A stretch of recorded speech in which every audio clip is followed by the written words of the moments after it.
I need to find the person who left the note on the whiteboard this morning. Mira froze in the empty room. One hand still held the mop, her eyes flicked toward the desk phone glowing in the dark. She had never heard a voice like this before, low, raspy, and polite enough to unsettle her. But most of all, no one had ever called the office at midnight, just to ask about a random piece of paper. Thursday night. Autumn wind howled through the cracks of the tall glass windows, carrying with it the scent of asphalt and stale coffee. Mira Collins slipped through the building's revolving door with her usual stride, one hand clutching her cleaning kit, the other wearing earphones just to avoid small talk. Another night shift, huh, Mira? The old security guard greeted her with a half-toothless grin. What, you think I'm here for a beauty pageant? She shot back, smiling faintly. If I were, I'd definitely win the title of Queen of the Iron Mop, Hank. No one's daring to challenge that crown. Mira walked down the bright corridor, her shadow stretching long across the cold marble floor. She knew every door, every coffee machine sputtering water on the 17th floor, every flickering light on the 22nd that nobody ever bothered to fix. She was always the last to leave the building each night, and the only one who knew the IT room lights stayed on all week, even when no one was there. No one ever noticed Mira. And she liked it that way. In a world where everyone's busy trying to stand out, she found peace in being invisible. Tonight was no different. She headed up to the 27th floor, the home of the most luxurious executive offices. A draft slipped in through a window left slightly open, rustling a few papers on the desk. Mira frowned, pinned them down with a pushpin, and went back to scrubbing a dried coffee stain off the glass tabletop. That's when the desk phone shrilled. The sound, sharp, cold, and completely out of place, made Mira freeze. She glanced around, certain no one else was in the office. The phone's screen glowed with 2 words, "Private line." Damn it. Maybe one of the big bosses forgot something. Maybe the guard dialed the wrong floor. Or maybe it was just a wrong number. Mira exhaled and picked up, her voice hesitant. 27th floor office. Sorry for calling so late, a man's voice replied, low and composed. I'm looking for the person who left a note on the whiteboard this morning. The green proposal sheet. Mira tightened her grip on the sleeve of her uniform. The question itself wasn't strange, but the way he asked it, calm and equal, without command or rush, made her heartbeat stumble for a second. I did leave a sheet on the mail tray this morning. It was under a pile of folders. I just didn't want anyone to toss it by mistake. You saved a project I spent 2 weeks writing. I just didn't want it ending up in the trash. The man chuckled softly. Not the polite kind of laugh, but the kind that sounded real, like something in him had just eased. Thank you. Tonight, you reminded me who I used to be. Mira stood there, silent. The ceiling fan whirred faintly above. She had no idea what to say. No one had ever spoken to her like that, especially not from a penthouse office overlooking the entire business district. A breeze slipped through the crack of the not quite closed door, making the white curtain flutter softly behind her. Mira rested her hand gently on the phone. Who are you? Just someone who owes you a thank you. The call ended. Mira sank into the leather swivel chair, her eyes fixed on the empty space ahead. She had no idea what had just happened. But something inside her had been quietly touched, like the first autumn sunlight slipping through a morning window. Not blinding, just enough to make her heart fall into a strange, peaceful stillness. Mira never told anyone about the call that night. Not because she wanted to keep it secret, but because she wasn't even sure it had really happened. The feeling lingered somewhere in her chest, like someone had gently placed a warm stone on her heart, and then disappeared without a trace. Mira's apartment sat on the ground floor of a run-down rental block at the edge of the industrial district. The floor tiles were cracked in places, the pipes clanked every time the weather turned cold, but the rent was cheap, and no one complained when she came home at 2 in the morning. She shared the place with a friend named Taryn, a hairstylist who worked at a salon 2 blocks away. Taryn was funny, talkative, swore too much sometimes, but she was honest and fair. The two had met by chance during a cafe job interview. Mira got rejected. Taryn got hired. 3 weeks later, Taryn asked her to move in to split the rent. Since then, they'd lived together, sharing money, sharing meals, sometimes even sharing their worst days. Mira didn't have many friends, partly because she didn't have the time, and partly because she never tried to keep any relationship too long. She used to think friendship needed care and effort, until she realized it could shatter as easily as a glass held the wrong way. Love, even less so. She had no interest in playing the dreamer in someone's half-written romantic movie. The only thing Mira was truly attached to was an old waffle maker she'd bought at a flea market for $5. The cord was frayed, the heat uneven, but Mira had taken it apart and fixed it piece by piece. Now it worked perfectly. Every Sunday morning, she woke up earlier than usual, mixed the batter, made waffles, then wrapped them up for Taryn to take to work. Taryn once said, "Your waffles are better than the ones those fancy bakery people make." Mira just shrugged. She liked making waffles. It was the one thing that made her feel she could create something gentle. Mira had once studied interior design at a trade school. She loved how a space could change just by rearranging light, color, and texture. She was obsessed with hand-drawn sketches, could sit for hours perfecting a single detail without ever getting bored. But in her second year, tuition went up by half, her mother lost her job, and the rent was closing in. Mira had to choose, keep studying or help her family keep their home. She chose to work. First washing dishes at a fast food place, then moving up to kitchen assistant, then night janitor. Interior design slowly faded to the back of her mind, leaving behind only a few old sketch notes tucked into a forgotten notebook. Once Taryn asked why she didn't try going back to school. Mira just smiled. "I like living, not dreaming." The dream of opening a bakery had come and gone just as quickly. Mira had once calculated the costs, tested recipes, even took notes on customer feedback from the cafe where she worked part-time. But then, she looked at her paycheck, the rent prices, the few days off she had each month. She closed the notebook and put it away in a drawer. Everything remained at the stage of something she once thought about. To Mira, rich people were like the glass towers she cleaned every night. Beautiful, gleaming, but impossible to enter without a keycard. She didn't hate them, didn't idolize them either. They simply didn't belong to her world. Between the two sides stretched an invisible distance, not made of money, but of something more abstract. Position. The rich lived by their own schedules, wore designer brands she couldn't even pronounce, and discussed things in places she'd only ever seen on TV. They weren't bad or good, they were just completely different. She didn't expect them to change, nor did she think she needed to get on the same boat. Because she knew no one on that deck was ever going to lean over the railing to pull up a janitor in a faded shirt. And to Mira, that was fine. She didn't need their attention. Sometimes, being unnoticed was simply the easiest way to exist. Mira didn't hate the world of the wealthy. She just had no reason to care about it. And that indifference made her job easier, especially on early mornings like this one, when the city was still half asleep and every floor of the building held only the soft hum of air conditioners and the quiet echo of her footsteps through the empty halls.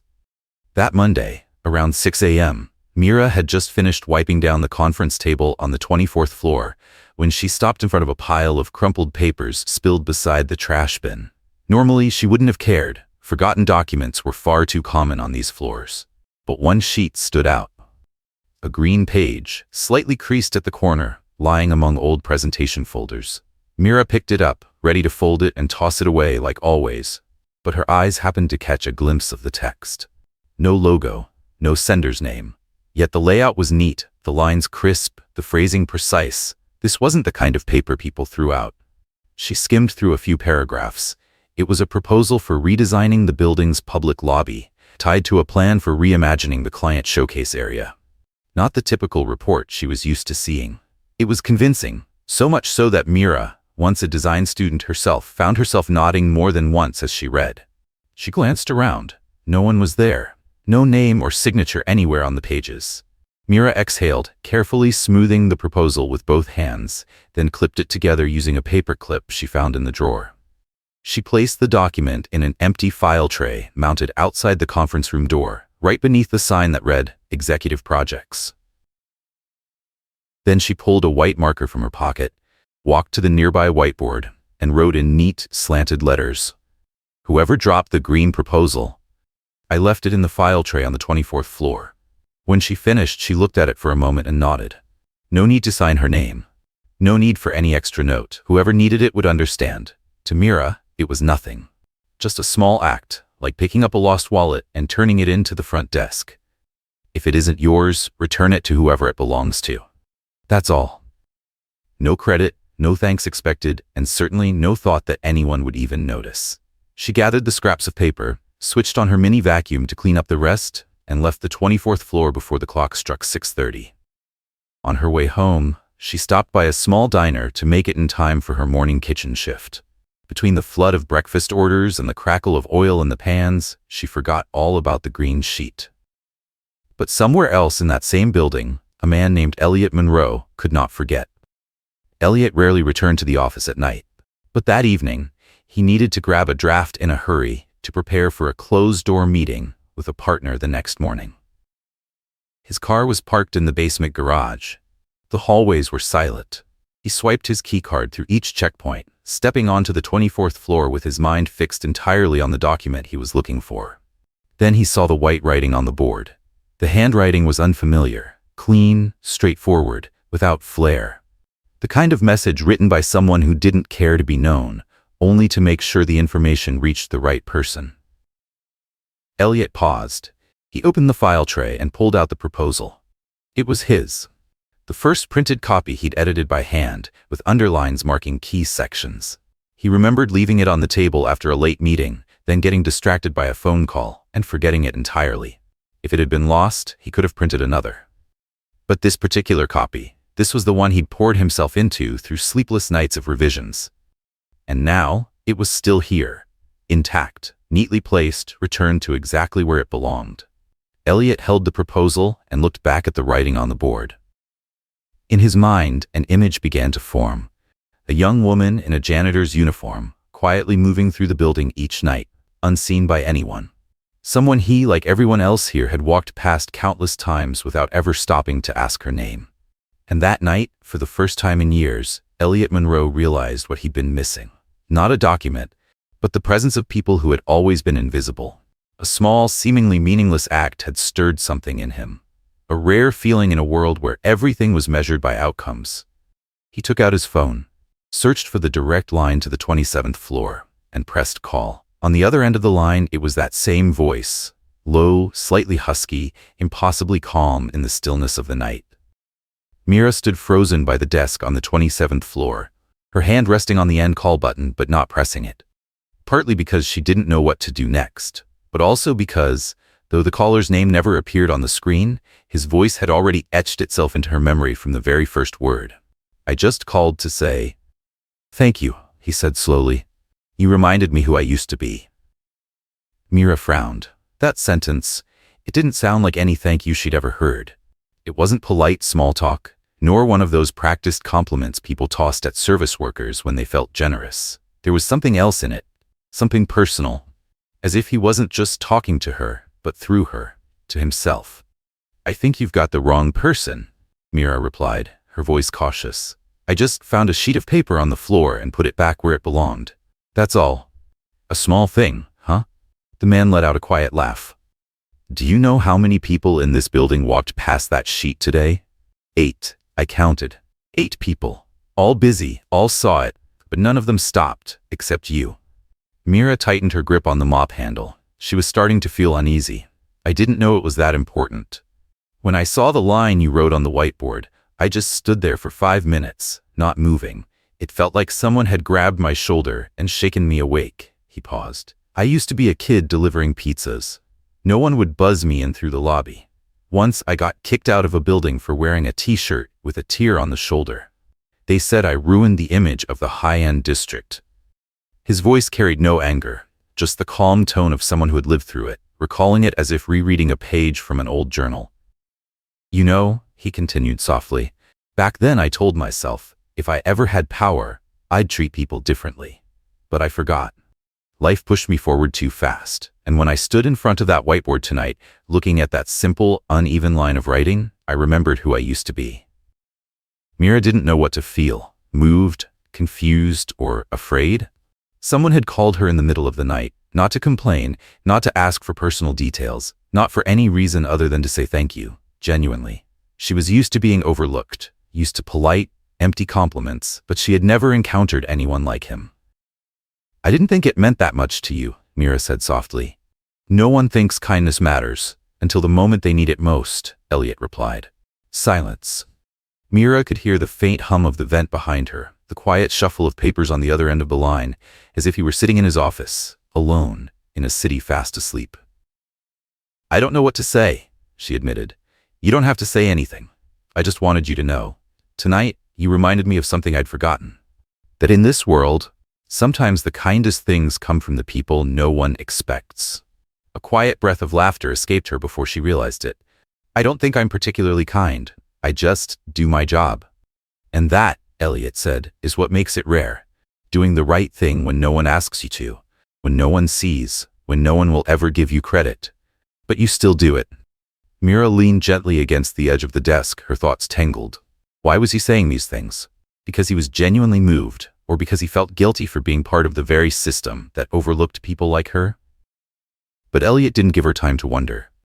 "If you ever get tired of feeling unseen by the world," he said quietly, "remember this.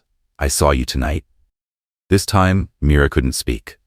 That sentence, she couldn't push it out of her mind. It slipped in like water seeping through the smallest crack in a wall, soft but impossible to shake off. "Thank you," she finally whispered. "I think I'll remember that." The line went dead. No music, no name flashing on the screen. Just the flicker of fluorescent light above, and Mira standing alone in the sleek, silent room, her hand still gripping the phone. She stayed there for a long moment, then packed up her cleaning cart and pushed it out the door. But unlike every other night, her steps felt a little lighter, as if some invisible weight she'd carried for years had chipped away. Just a little. And maybe, just maybe, for the first time in a long while, Mira thought, perhaps she hadn't been as invisible as she'd always believed. Mira couldn't sleep that night. She lay there, eyes wide open, staring at the old ceiling where a water stain spread like a map. Her mind spun in circles with that voice, those words looping endlessly and refusing to let go.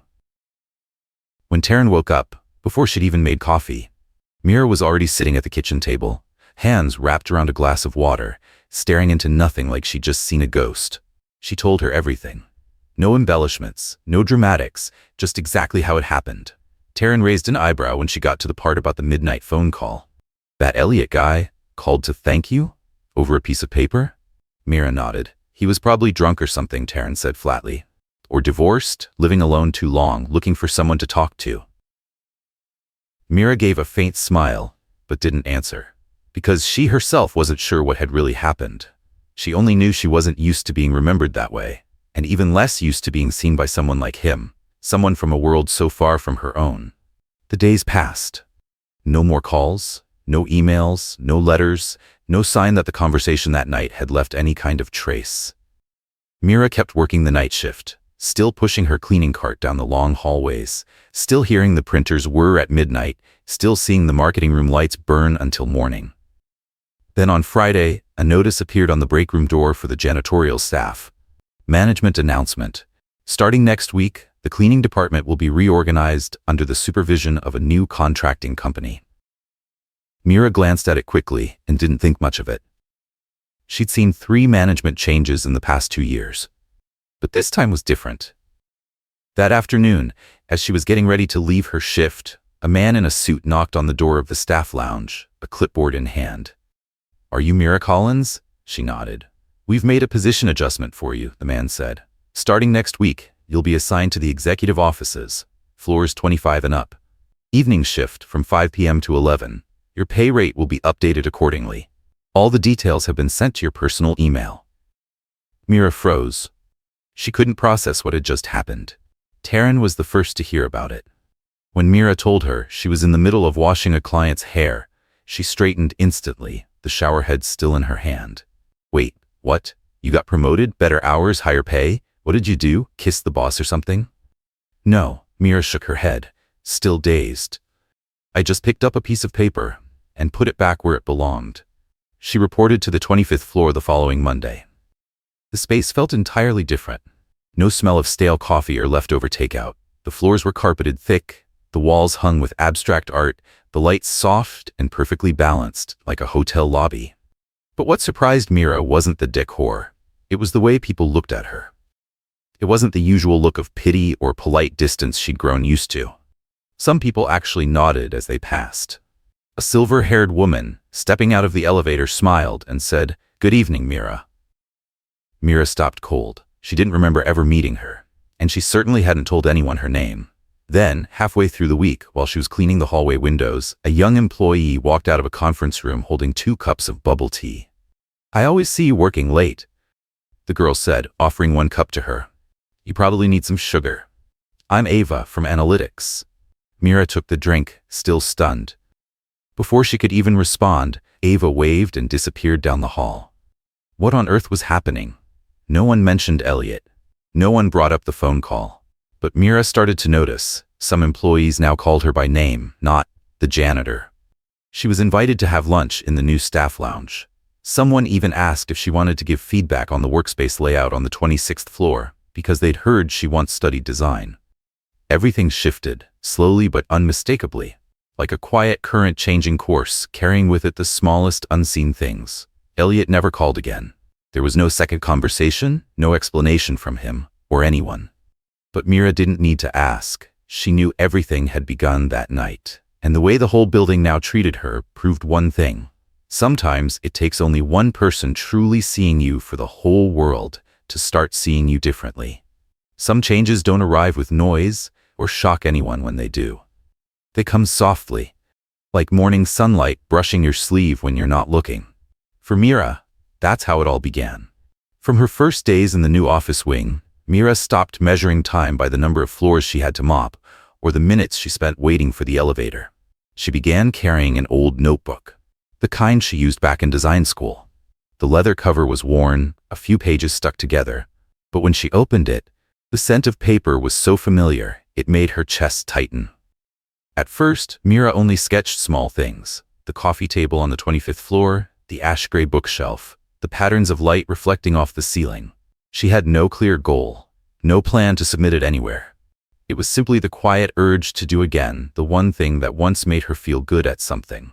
During short breaks, in the small lounge with the soft couch and the free coffee machine, Mira would sit by the window, pencil in hand. Her fingers moved slowly, carefully, like she was talking to an old part of herself she'd long forgotten. She didn't tell anyone she was drawing again. Not because she feared being laughed at, but because, for the first time, she didn't need anyone to validate whether it meant something. Just holding the pencil, using her eyes again to see composition, balance, color, that was enough. One evening, while flipping through a few sketches in her notebook, Mira suddenly thought, maybe I'm not as ordinary as I once believed. She didn't say it out loud, but the feeling settled quietly inside her, like a smooth stone resting at the bottom of a stream, untouched by the current. It wasn't because Elliot had called. It wasn't because she'd been reassigned to the executive floors. It was because, after years of avoiding her own reflection, she could finally look at herself without feeling tired or ashamed. She began to accept that the dream she once had, a small bakery, a cozy, well-designed space filled with warmth, didn't have to be buried forever. Maybe it was simply waiting for her to be steady enough to pick it up again. The next big change didn't come from her job. It came from the way Mira started seeing the people around her. Faces that had once just been familiar shapes now came into focus. Old Hank, the security guard who always had lunch at 11:45 sharp and once lent her his lighter without asking why. Eleanor, the front desk attendant who listened to classical music through her headphones and once stood in the rain, shielding Mira with her umbrella when she'd forgotten her coat. Before, Mira had thought they were just like her. Quiet, invisible, passing each other by like unimportant pieces in a much larger picture. But not anymore. Now, she saw them as the pieces that held the whole building together. One weekend afternoon, Mira decided to bring homemade waffles to the break room. No announcement, no name tag. She just wrapped each portion in parchment paper, placed them neatly in a box, and left it on the table beside the water cooler. When someone looked her way, she simply smiled. Had some extra, figured I'd share. By the time she came back after her shift, the box was empty. On the table was a small note written in blue pen. "These are really good. Whoever made them, thank you." Mira kept that note. Not to show off, but as a reminder that small things could travel farther than she ever imagined. Taryn was the first to notice the change. One night, as they sat in the kitchen eating instant noodles, Taryn studied her closely and frowned. "There's something different about you." Mira smiled. "Different how?" "I don't know," Taryn said, squinting. "Like, you're less guarded, like you've started believing in something you used to call nonsense." Mira nodded. She didn't argue, because it was true. It wasn't that she'd become someone new. She had simply moved a little closer to herself, to the version she used to be, or used to want to be, before all the worry and exhaustion had pressed her into something smaller. And for the first time in years, Mira didn't feel uneasy thinking about tomorrow. Elliot returned to the building one early week afternoon. No announcement, no entourage, not even a suit, just a dark fabric jacket and a pair of leather shoes worn down at the heels. Mira saw him while she was checking the conference room equipment on the 26th floor, her hands still gloved with dust cloths. "Hello, Mira," he said first, his voice still low and calm, just as it had been that night. She turned, nodded, unable to hide her surprise. "I'm not here to inspect the systems," Elliot said, a faint smile touching his eyes. "There's something I'd like to ask you, but only if you have a few minutes." Mira pulled off her gloves, wiped her hands on her pant leg, and gave a small nod. She wasn't easily surprised, but she was never very good at hiding it when she was. They went down to the cafe in the lobby. Mira didn't ask any questions. It still felt strange to walk into a space she used to only pass through, wiping tables, clearing cups, and slipping out before the barista changed shifts. Elliot chose a table by the glass wall and ordered 2 black coffees. When the waiter left, he looked straight at her. "I'm rebuilding the customer experience department," he said, "and I'd like to invite you to be a consultant. Just part-time. It won't interfere with your current job. I need the perspective of someone who actually understands what experience from the ground up means." Mira wasn't sure whether to laugh or frown. She heard every word, understood each one, but her mind hadn't caught up enough to form a proper response. Consultant? For a department in the same company that had only just started acknowledging her as a person with a name? She set her cup down and tilted her head. "Are you sure? You've got the right person?" Elliot nodded. "I don't have a degree," she continued. "No certifications, no management experience. No. You have perspective," he interrupted. "And you have something most people in this building don't. Honesty and the ability to notice what everyone else overlooks." Mira went silent. Elliot leaned back in his chair, slowly turning his coffee cup between his hands. "You reminded me," he said, "that the only person who truly understands the customer is the one who's never been treated like one." That sentence left Mira speechless, because it named something she never imagined anyone would see in her. Not her job, not her effort, but her awareness. That quiet sensitivity, born from being left out of every conversation, every plan, every space designed for someone else, until she'd learned to observe from the edges, silently, without resentment. "You don't have to answer right now," Elliot added. "Just know the offer is real, and it's not because I want to help you. It's because I need you." They didn't say much after that. When the coffee had gone half cold, Elliot stood, shook her hand politely, and left the way he'd arrived, neatly, quietly, without fanfare. Mira stayed for a while, her hands still around the cup, eyes following the people moving past the glass. There was no image of sudden success in her mind, no fantasy of a brighter future waiting just ahead. But one thing was unmistakably clear. She'd been invited, not out of pity, but because someone genuinely needed what she carried every day, the perspective from the side no one ever noticed. That day, she walked out of the building with a new cup of coffee in hand, not the usual machine brew from the staff lounge. The wind moved softly through the street. The sun dipped behind the towers, casting pale gold across the sidewalk. Mira slipped one hand into her jacket pocket, took a small sip, and laughed quietly to herself. Not because she'd been recognized, not because her life was about to change, but because for the first time she truly believed. Kindness was never meaningless. And someone like her, without status, without pedigree, without belonging to the polished world upstairs, could still change something. Not with a loud voice, not through heroic gestures, but simply by moving through each day seeing others as real people. A door had opened, not in front of her, but within her. And from now on, she knew she would never close it again. This is where the story ends. Thank you for listening, and see you in the next one.